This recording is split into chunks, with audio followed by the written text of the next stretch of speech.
Good morning students. आज हम class 11 chapter 6 रैखिक असंख्यता के अगले लेक्चर पे आते हैं। अभी तक हम रैखिक असंख्याओं के क्वेश्चनों को सॉल्व कर रहे थे एक्सरसाइज के। आज भी हम क्वेश्चनों को ही सॉल्व करेंगे। हमने 30 तक लगभग क्वेश्चन बता दिए थे।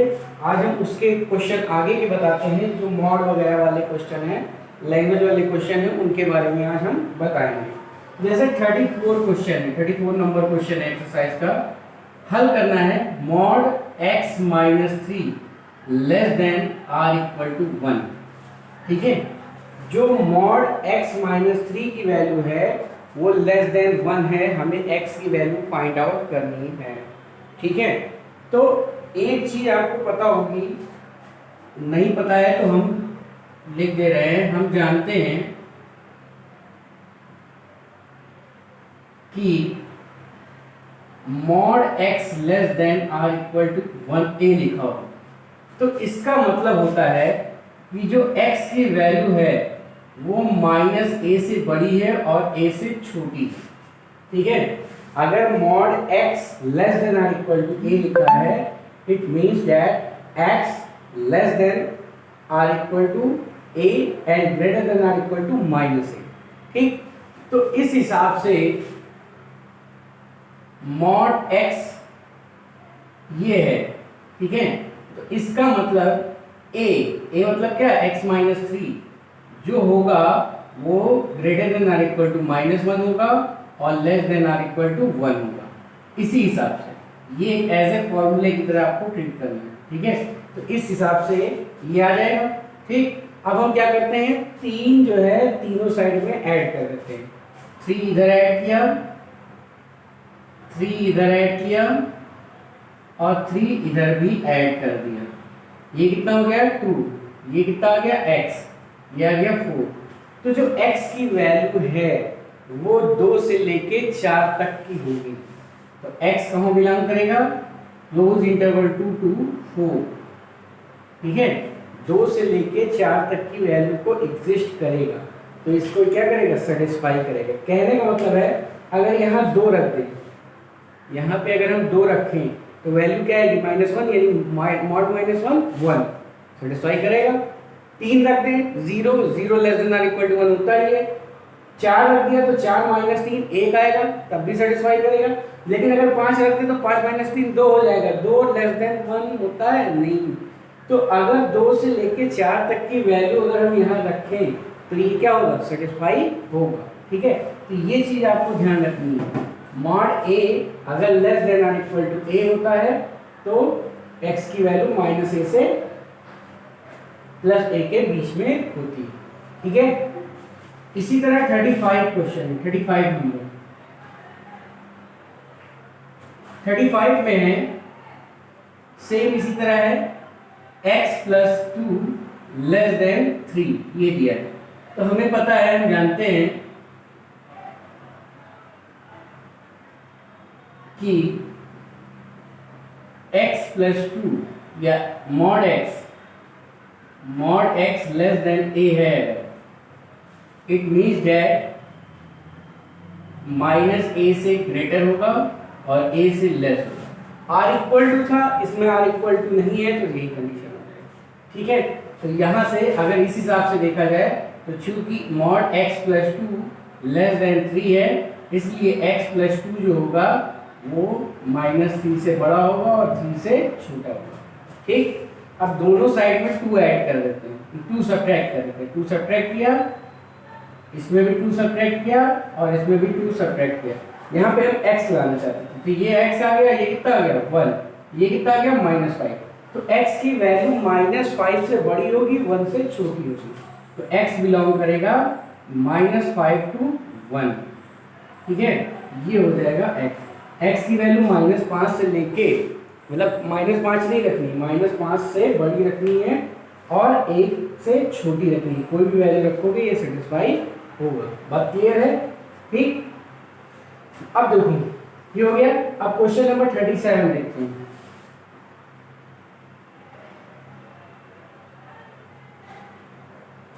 क्वेश्चन नंबर 37 है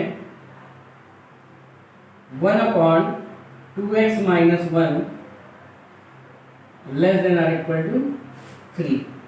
या ऐसे लिख सकते हैं 1 का मॉड लेंगे 1 ही आएगा, 2x माइनस 1 ये तो x पर डिपेंड करेगा, less than or equal to 3, तो 1 less than or equal to 3 मॉड 2x माइनस 1, या 1/3 less than or equal to 2x minus 1, या ये लिख सकते हैं 2x minus 1 greater than or equal to 1/3। ठीक है, यहाँ पे 1/3 की वैल्यू जो हो गई वो क्या हो गई, 2x minus 1 greater than or equal to 1/3। ठीक है, तो अब हम जानते हैं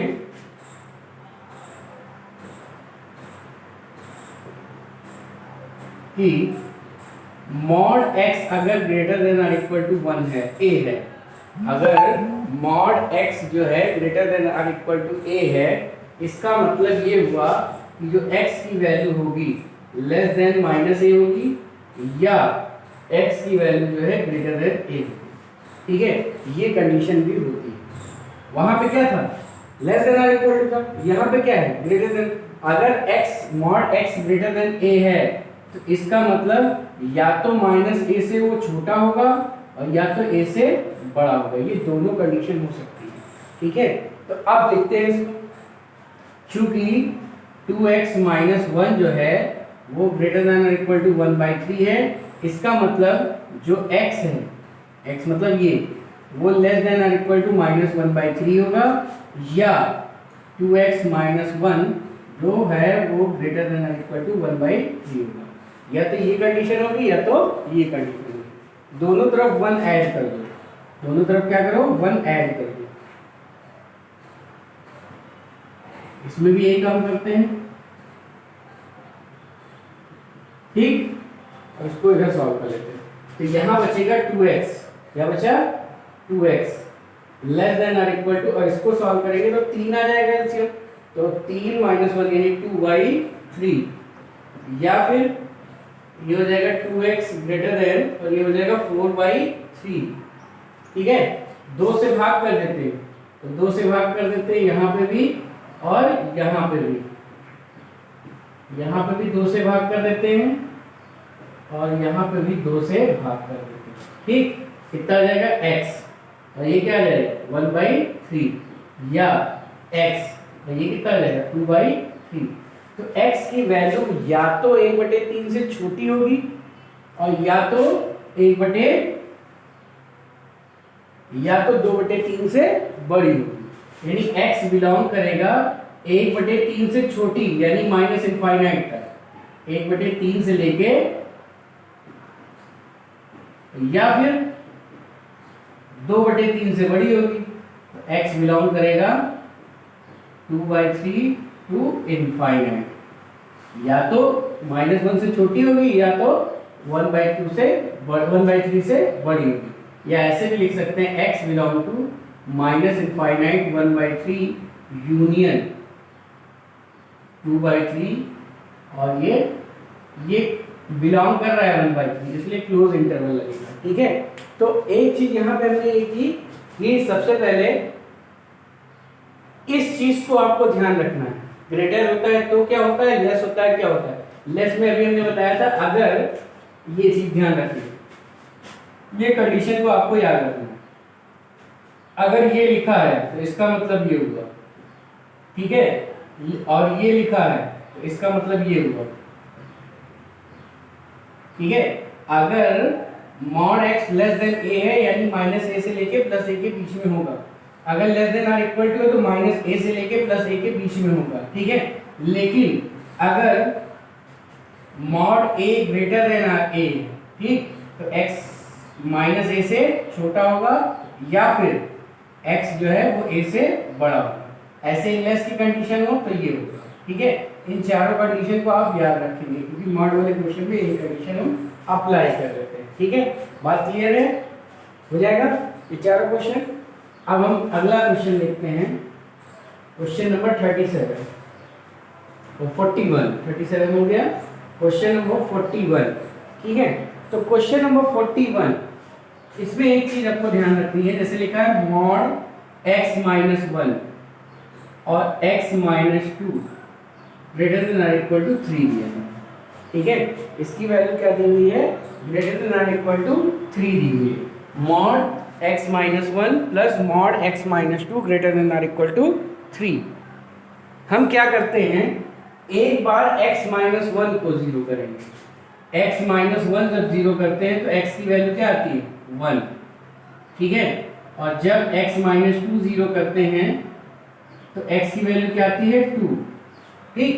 तो संख्या रेखा पर इसको 3 भागों में डिवाइड कर लेंगे। x की वैल्यू क्या आई 1 आई और x की वैल्यू क्या आई 2 आई, ठीक है। x की वैल्यू, अब संख्या रेखा को 3 भागों में हम क्या करेंगे, डिवाइड कर लेंगे। अब संख्या रेखा को 3 भागों में विभाजित कर लेते हैं, ठीक है। कौन कौन से भाग, एक तो होगा 0 से लेके, एक होगा माइनस इनफाइनाइट टू 1, और एक भाग होगा 1 से लेके 2 तक, और एक 2 से लेके इनफाइनाइट तक। ये 3 भाग हम डिवाइड कर लेते हैं, ठीक है। एक होता है माइनस इनफाइनाइट से 1 तक, और एक 1 से लेके 2 तक, और 2 से इनफाइनाइट तक विभाजित कर लेते हैं। ओपन एंड क्लोज पे ध्यान दें, में विभाजित कर लेते हैं, ठीक है। अब देखो, यदि पहली कंडीशन, यदि जो x है वो 1 से छोटा है, यदि x इसमें बिलोंग कर रहा है, यदि x जो है 1 से छोटा है, तो इसकी वैल्यू देखो इधर, अगर x से छोटा है, ध्यान दीजिएगा, तो जब x से छोटा है यानी ये क्या है, निगेटिव है, तो इसकी वैल्यू भी पॉजिटिव आएगी, इसकी वैल्यू भी पॉजिटिव आएगी, यानी 2x माइनस 3 ग्रेटर देन और इक्वल टू 3, यानी दोनों तरफ 3 जोड़ देंगे,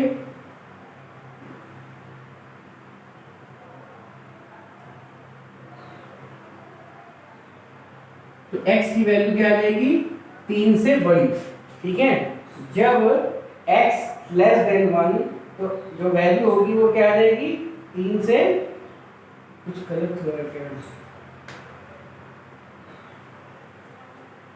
ठीक।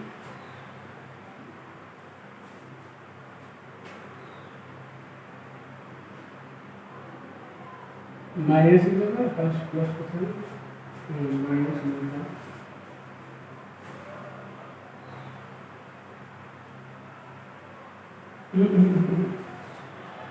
अगर ये 1 से छोटा होगा तो इसकी वैल्यू भी माइनस में आएगी, इसकी वैल्यू भी माइनस में आएगी, ठीक है, क्योंकि ये छोटा है, निगेटिव होगी। देखो इधर, अगर x जो है क्या है, x की वैल्यू क्या है 1 से छोटी है, यानी ये निगेटिव में ही तो आएगा आंसर, ठीक है। तो ये निगेटिव होगा दोनों, तो यहां से minus x plus 1 minus x plus 2 less than और equal to 3, minus 2x plus 3 less than और इक्वल टू 3 ग्रेटर देन और इक्वल टू 3, ये आ जाएगा, ठीक है। यानी माइनस, दोनों तरफ से 3 घटा देंगे तो क्या आ जाएगा 0, यानी 2x ग्रेटर देन और equal to 0, x greater than और इक्वल टू 0, x की वैल्यू 0 से बड़ी आएगी, ठीक है। x की वैल्यू क्या आ जाएगी, x लेस देन और इक्वल टू 0, यानी x जो है वो बिलोंग करेगा माइनस इनफाइनाइट से 0 तक, ठीक। कब, जब ये होगी। दूसरी कंडीशन, जब x जो है 1 से लेके 2 तक है, 2 नहीं है बल्कि 2 से पहले तक है, ठीक है। तब देखो, तब ये होगा x minus 1 plus x minus 2, तो इसकी वैल्यू जो है वो तो पॉजिटिव आएगी, इसकी वैल्यू क्या आएगी पॉजिटिव, लेकिन इसकी वैल्यू जो है वो निगेटिव में आएगी, तो क्या आ जाएगा x माइनस 1 माइनस एक्स और प्लस 2, तो x x कट ही गया, कितना आ गया 1 ग्रेटर देन, तो ये कोई कंडीशन x निकलेगा ही नहीं यहाँ से, तो ये क्या है, ये अर्थहीन चीज है, जो कि अर्थहीन, ठीक है, इसका कोई मतलब नहीं। अब तीसरी कंडीशन देखते हैं। तीसरी कंडीशन में क्या कह रहा है 2 2, जब x जो है 2 या 2 से बड़ा है और हाँ 2 से बड़ा है, इनफाइनाइट से छोटा है, इनफाइनाइट तक है, ठीक है। तब देखो क्या होगा, तब मॉड x माइनस 1 और plus mod x minus 2 less than और इक्वल टू 3 होगा। तो यहाँ पे ये भी पॉजिटिव आएगा और ये भी पॉजिटिव आएगा, यानी 2x माइनस 3 लेस देन और इक्वल टू 3 आएगा, ठीक है। तो यहाँ से 3 दोनों तरफ ऐड कर देंगे तो 2x लेस देन 6 हो जाएगा, 2 से डिवाइड कर देंगे तो x की वैल्यू क्या आ जाएगी 3, यानी x बिलोंग करेगा 3 से छोटा, 3 से छोटा ही तो आ रहा है, तो लेस देन ग्रेटर देन 5, ये क्या था greater than equal to greater than equal to greater than equal to greater, यानी 3 से बड़ा, तो 3 भी होगा और इससे बड़ा इनफाइनाइट तक होगा, ठीक है। तो एक x की वैल्यू ये है, एक x की वैल्यू है ये है, इसको समीकरण 1 मान लेते हैं, इसको समीकरण 2 मान लेते हैं। तो समीकरण 1 और 2 से क्या मिला, जो x की वैल्यू होगी वो क्या होगी माइनस इनफाइनाइट से 0 तक होगी और यूनियन 3 से लेके इनफाइनाइट तक होगी, इसकी बीच की वैल्यू जो है वो नहीं सेटिस्फाई करेगा, तो x का ये मान है, ठीक है। तो इस तरह हम पहले इसको क्या करेंगे, 3 इंटरवल में तोड़ेंगे, ये होगा तो ये वाला पॉजिटिव होगा, ये वाला पॉजिटिव होगा, दोनों पॉजिटिव होंगे, और जब ये कंडीशन होगी तो ये नेगेटिव होगा, ये पॉजिटिव होगा, और जब ये कंडीशन होगी तो दोनों जगह क्या होगा पॉजिटिव आ जाएगा, 2 से बड़ा है, यदि सारी वैल्यू क्या होंगी पॉजिटिव आ जाएगी, ठीक। और ये 3 कंडीशन पे निकलेगा, तो दूसरी वाली अगली में उसको कोई मतलब ही नहीं है, और पहली दूसरी का यूनियन ले लेते हैं, तो इस तरह ये क्वेश्चन हो जाता है, ठीक है। तो ऐसे मॉड वाले क्वेश्चनों को सॉल्व करना है। अब आइए आगे के क्वेश्चन देखते हैं, जैसे 44 नंबर क्वेश्चन कह रहा है 12 से कम 2 क्रमागत विषम संख्याओं के ऐसे युग्म ज्ञात करने हैं जिनका योगफल 11 से अधिक है। मतलब 2 विषम संख्याएं ऐसी बताओ जो क्या हो 12 से कम हो, ठीक है, दोनों संख्याएं क्या हो 12 से कम हो और उनका योगफल 11 से अधिक हो, ठीक है, ऐसी संख्याएं हमको बतानी, ठीक है। तो माना विषम संख्याएं x व x प्लस 2 हैं, 2 संख्याएं क्रम से हैं, यानी अंतर कितना होगा 2 का, एक x है तो एक x प्लस 2, इनका योगफल 11 से अधिक है, इनका जो योगफल है वो क्या है 11 से अधिक होना चाहिए, और ये खुद जो है वो 12 से कम होनी चाहिए। तो यहां से क्या आएगा 2x प्लस 2 ग्रेटर देन 11, 11 से अधिक है, यानी 2x प्लस 2 माइनस 2, और यहाँ कितना आ जाएगा माइनस 2 इधर भी कर दिया, यानी 2x ग्रेटर देन 9, तो x 2 से डिवाइड कर दिया, इधर भी, तो x ये कितना आ गया 4.5, यानी x का मान जो है 4.5 से ज्यादा हो लेकिन 12 से कम हो। तो देखो पहली संख्या अगर 5 मान लो विषम संख्या है, तो दूसरी क्या होगी 7, अगर 7 मान ले तो दूसरी क्या होगी 9, अगर 9 मान ले तो तीसरी, देखो सब बड़े ही है ना विषम संख्या, तो तीसरी दूसरी संख्या क्या होगी 11, लेकिन जब हम 11 मांगेंगे तो दूसरी क्या होगी 13, जो कि 12 से ज्यादा हो जाएगी, तो कुल आंसर जो हमारा आएगा वो ये आएगा, या तो 5 7 होगी, या तो 7 9 होगी, और या तो 9 और 11 होगी। ये संख्याएं जो हैं विषम संख्याएं वो 12 से कम है, 12 से कम है, और इनका योगफल 11 से ज्यादा है। 12 से कम हो दोनों संख्याएं और इनका योगफल जो है वो 11 से ज्यादा हो। जैसे अगर हम मान लो 3 2 ले लेते तो 5 ही आता, योगफल कहाँ का 11 से अधिक आता, ठीक है, 3 5 8 आता, तो कहाँ 11 से ज्यादा आता। अगर हम ज्यादा ले लेते, जैसे हमने 11 13 ले लिया, तो संख्याएं 12 से ज्यादा हो जाएगी। तो कुल मिला के यही 3 पेयर हमको ऐसे मिलेंगे जो 12 से कम भी होगी संख्या और योगफल 11 से अधिक भी होगा, ठीक है, 5 7 7 9 और 9 11, ठीक है। ये संख्याएं जो हैं वो क्या हैं 12 से कम भी हैं और इनका योगफल 11 से ज्यादा भी है। क्वेश्चन नंबर 47 देखते हैं। 47 में कह रहा है एक छात्र के एक परीक्षा के 4 विषय में प्राप्तांक एक विषय में 60 पाया है, 62 पाया है, 64 पाया है और 66 पाया है। वह न्यूनतम अंक मतलब कम से कम कितना अंक पा जाए कि जो औसत है वो न्यूनतम 65 है। ठीक है, तो मान लेते हैं, माना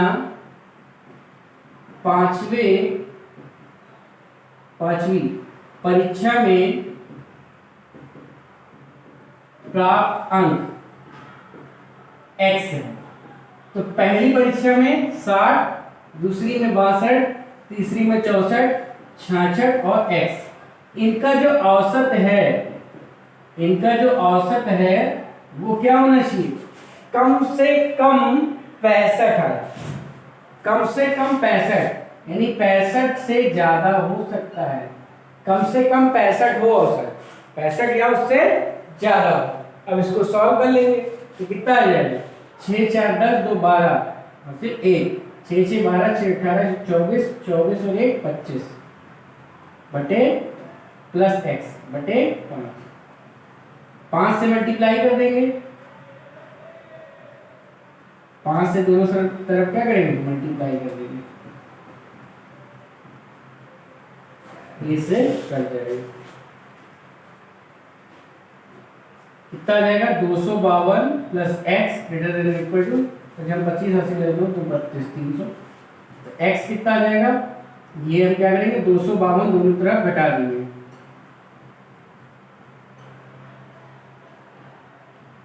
5 में से 2 गए 3, 12 में से 5 गए 7, 73 और यहाँ क्या बचेगा x।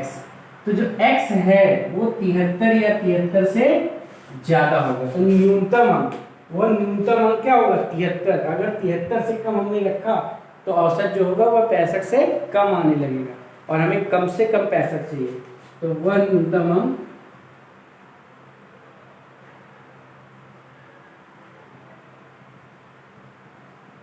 है।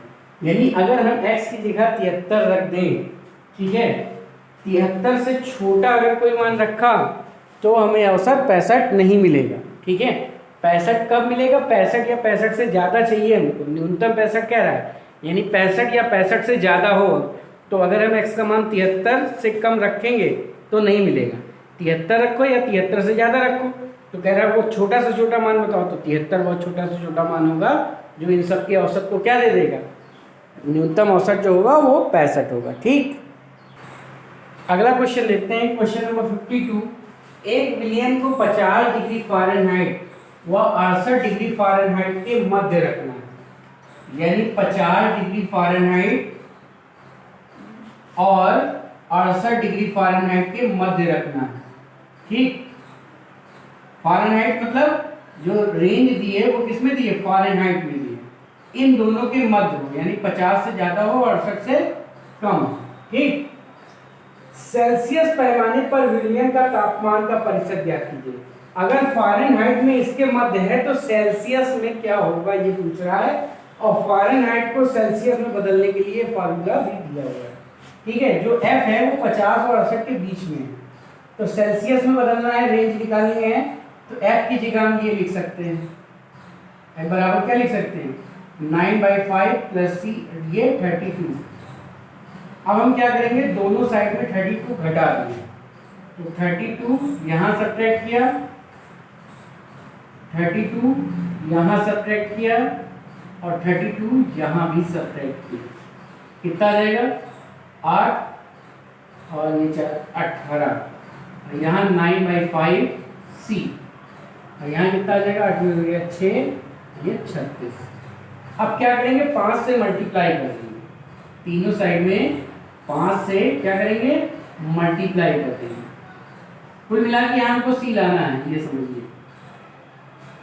तो 8 पंजे 40, 4 और 18 पंजे 90, यहाँ आ जाएगा आपका 9c और ये हो जाएगा 6 पंजे 3 3 5 3 15 3 18 180। अब 9 से क्या करेंगे भाग कर देंगे, 9 से क्या करेंगे भाग कर देंगे, तो ये हो जाएगा 10, ये हो जाएगा c और ये हो जाएगा 20। यानी क्या कह रहा था, सेल्सियस पैमाने पर विलियन का तापमान, तो सेल्सियस पैमाने पर विलियन का greater than or equal to नहीं होगा, बल्कि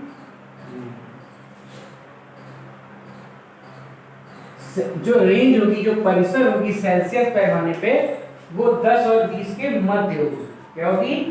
सेल्सियस पैमाने पर विलियन के तापमान का परिसर क्या होगा? 10 और 20 के मध्य। इसलिए सेल्सियस पैमाने पर विलियन का तापमान, विलियन के तापमान का परिसर 10 डिग्री सेंटीग्रेड व 20 डिग्री सेंटीग्रेड के मध्य होगा। ठीक है, ये हो गया।